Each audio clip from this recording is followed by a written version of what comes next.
Okay, so I saw Rogue One, a Star Wars story, 2 days ago when it premiered in Finland. 2 days before it premiered in US. It was actually today. Okay, so this is the my quick first thoughts on this movie. The full review will come out after I've seen it on Blu-ray. I'm not planning to see this again in theaters. So yeah, I'm waiting for the Blu-ray for the second viewing. My first thoughts, my overall thoughts are that I think I like this more than The Force Awakens. But that might be due to the fact that I didn't anticipate this movie nearly as much as I did The Force Awakens. I barely knew anything about this movie. I just didn't care. I think the disappointment that was The Force Awakens to me, uh, I don't think like that anymore. I've grown to like it more and more. But I think all the hyping I had with The Force Awakens, uh, that made me kind of tired. Obviously, I'm still a fan of Star Wars. For sometimes it just it comes to me that I am not that interested about Star Wars. Sometimes I am, but right now there are other things I'm more interested in. So Star Wars hasn't been in my mind as much lately. The story is basically about the rebels trying to get the blueprints of the Death Star that reveal that one little weakness about Death Star that is very fatal little flaw, I guess. And yeah, that's pretty much it. That's the main thing of this story. And yeah, this is a prequel to A New Hope. New Hope starts right uh, after where the Rogue One ends. So the positive things I noticed very early on were that, well, obviously, this really feels like a new movie, unlike The Force Awakens, that is a bit too much like A New Hope. Yes, yes, I repeat the same fucking thing. So many other people have said already about The Force Awakens, but that's all also what I think. Um, this one also had like this world building going on. This introduced us to new planets, new places that actually looked new. There were these um, cool buildings and everything. Really felt like okay, now we are seeing these new places. Like unlike in the Force Awakens, uh, like Jakku is basically Tatooine and so on. It just didn't expand the world, but this one I think did a far better job with that. Also, the characters felt new. There were uh, characters that we hadn't really seen in other Star Wars movies before this one, like the blind martial arts guy played by Donnie Yen. I actually really liked him in this movie. He was a cool character, and um, I know he has made like I think three martial arts movies called Ip Man. I haven't seen them. I know they exist, but I haven't had time to watch them. But really, after seeing him in Rogue One, I really want to see those movies now, and I might go check out the first one right after I've finished this video. the main character, Jin Erso, the main hero, um, played by Felicity Jones, it was it was okay. Yet again, like nothing special. I didn't think Ray was. Oh, okay. Ray was a bit better character than uh, this one, but yeah, I can't really say anything bad about her. Then there was this other guy, um, kind of forgettable. There was also like an Imperial droid who kind of was this comic relief. Yeah, he was okay, but nah, didn't care too much of him either. Um, yeah, the bad guy, this one Imperial guy, I just can't remember their names and I don't bother checking them out, but I guess that just tells something that he wasn't very interesting.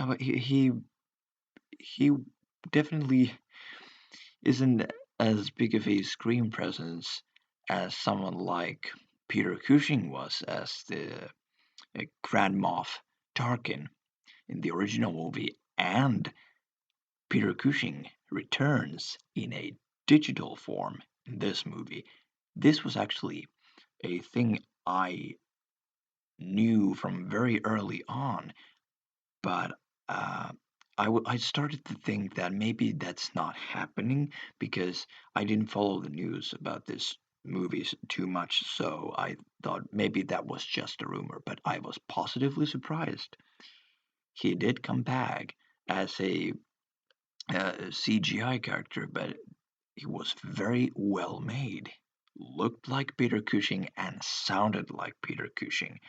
Definitely one of the better of these CGI recreations that we have seen in movies. And well, okay, there was also another CGI recreation that didn't look nearly as good. That was at the very end of the movie. Should I spoil it? Eh, It's really not a spoiler because this movie happens right right before A New Hope. So I think people already know what's going to happen in this one. So the movie ends with Princess Leia, and we see her face. Obviously, it's the young Princess Leia, young Carrie Fisher, and my God, it looks horrible. It didn't look good at all. Looked too much like a video game cutscene. And okay, Darth Vader is obviously in this one. Uh, hey, it was cool, and the costume was uh, similar to the one in A New Hope, with those uh, red red eyes that was part of the mask in the original movie that was later changed to black eyepieces, and James Earl Jones returning to voice Vader, obviously, but he sounded kind of odd. Jones is obviously getting uh, older, and his voice has kind of changed, so it didn't really sound like he does in A New Hope.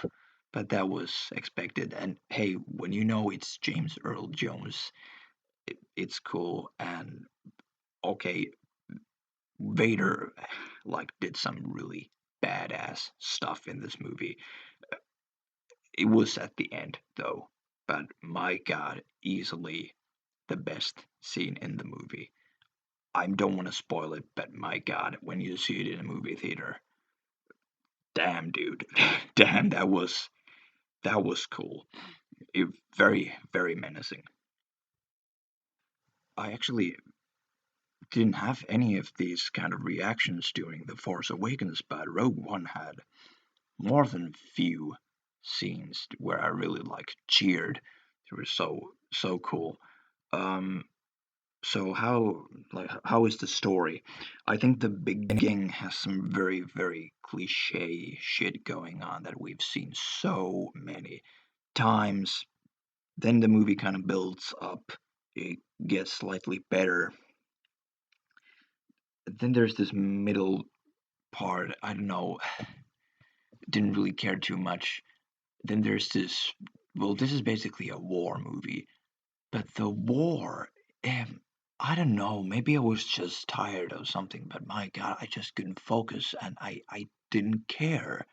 It was just pew pew pow boom and X-wings and TIE fighters and Star Destroyers and boom boom. I just saw that in The Force Awakens. And I've also seen that same shit in The Phantom Menace. I've seen that same shit in Return of the Jedi, in A New Hope. Like, man, okay, the series called Star Wars, so obviously there's going to be wars in the movie, but I just don't remember anything special being in this war uh, segment in Rogue One. I couldn't make out what was going on. I can't remember anything from it except maybe a few parts, but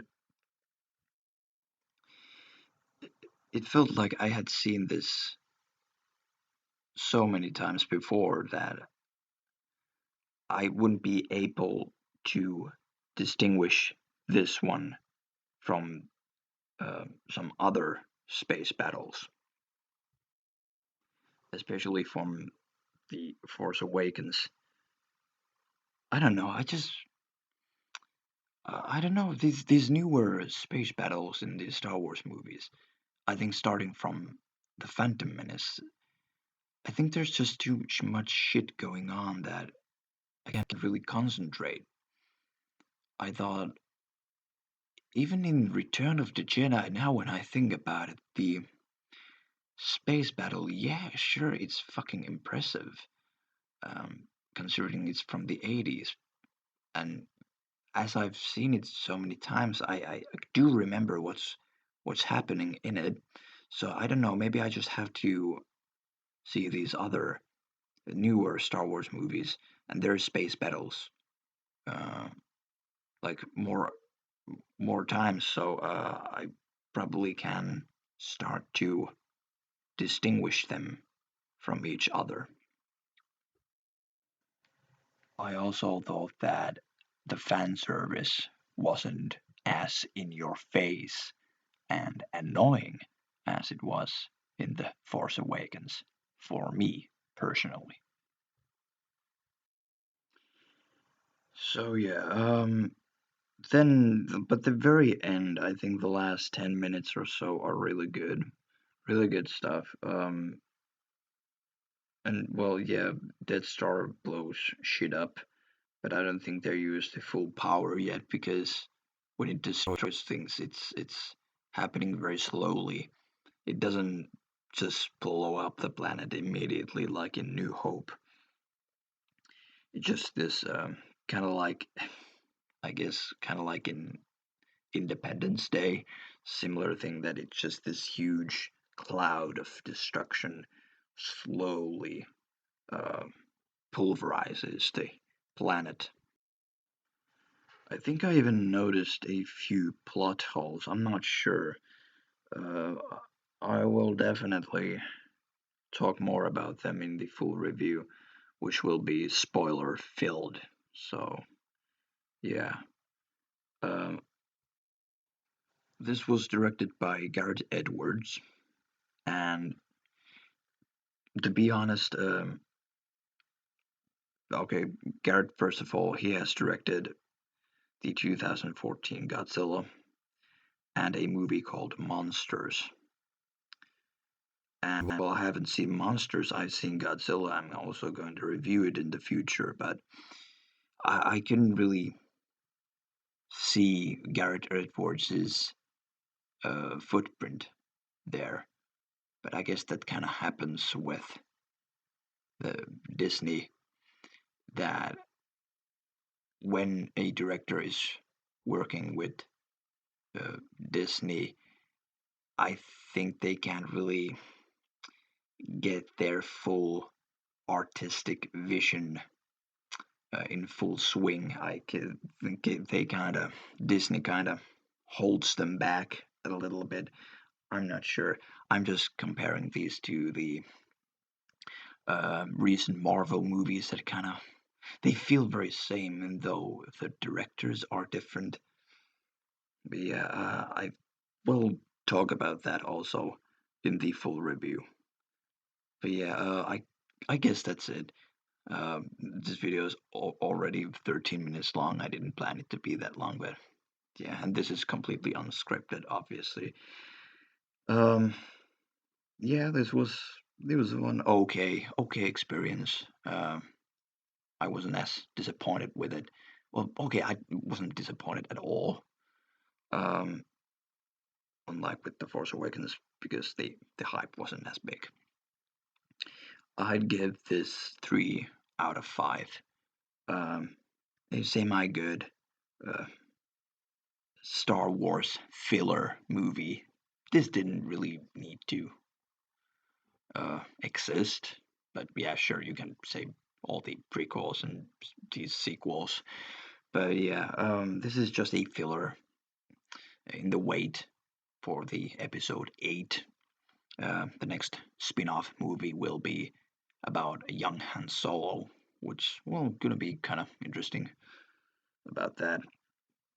Yeah, I'm just gonna stop here and probably go watch Ip Man. Uh, have a nice day and stay